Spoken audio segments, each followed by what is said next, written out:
أعوذ بالله من الشيطان الرجيم. بسم الله الرحمن الرحيم.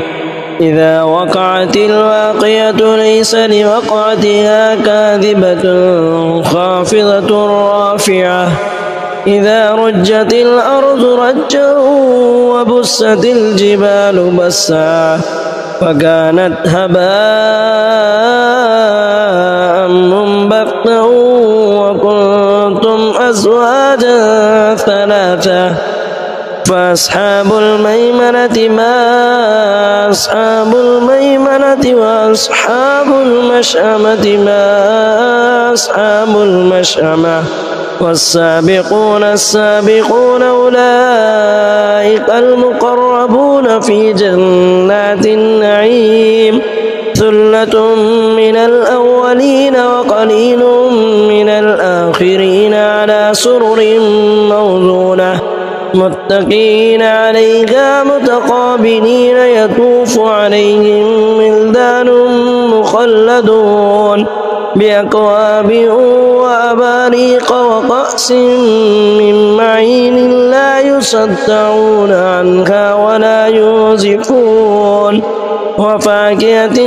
مما يتخيرون ولحم طير مما يشتهون وحور عين كأمثال اللؤلؤ المكنون جزاء بما كانوا يعملون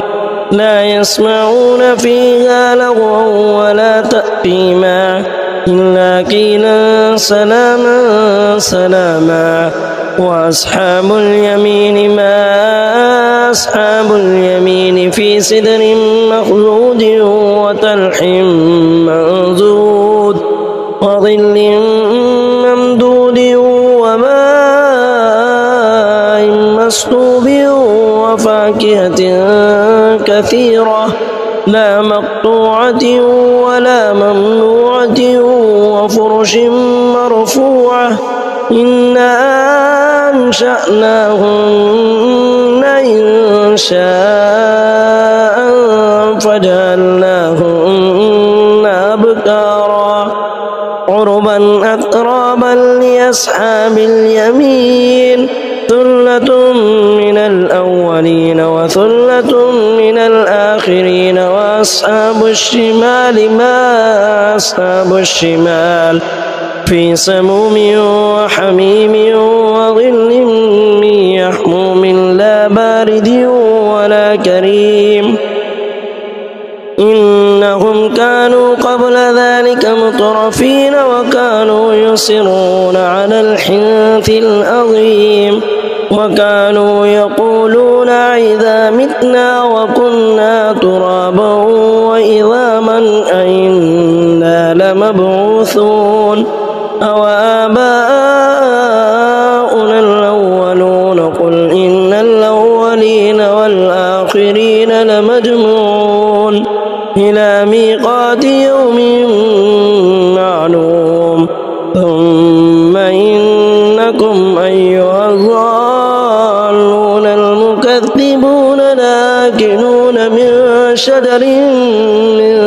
زقوم فمالئون منها البطون فشاربون عليه من الحميم فشاربون شرب الهيم هذا نزلهم يوم الدين نحن خلقناكم فلولا تصدقون أفرأيتم ما تمنون أنتم تخلقونه أم نحن الخالقون نحن قدرنا بينكم الموت وما نحن بمسبوقين على أن نبدل أمثالكم وننشئكم فيما لا تعلمون ولقد علمتم النشأة الأولى فلولا تذكرون أفرأيتم ما تحرثون أأنتم تزرعونه أم نحن الزارعون لو نشاء لجعلناه حطاما فولتم يتفكهون إنا لمغرمون بل نحن محرومون أفرأيتم الماء الذي تشربون أأنتم أنزلتموه من المزن أم نحن المنزلون لو نشاء جعلناه أجاجا فلولا تشكرون أفرأيتم النار التي تورون أأنتم أنشأتم شجرتها أم نحن المنشئون نحن جعلناها تذكرة ومتاعا للمقوين فسبح باسم ربك العظيم فلا أقسم بمواقع النجوم وإنه لقسم لو تعلمون عظيم إنه لقرآن كريم في كتاب مكنون لا يمسه إلا المطهرون تنزيل من رب العالمين أفبهذا الحديث أنتم مدهنون وتجعلون رزقكم أنكم تكذبون فلولا إذا بلغت الحلقوم وأنتم حينئذ تنظرون ونحن أقرب إليه منكم ولكن لا تبصرون فلولا إن كنتم غير مدينين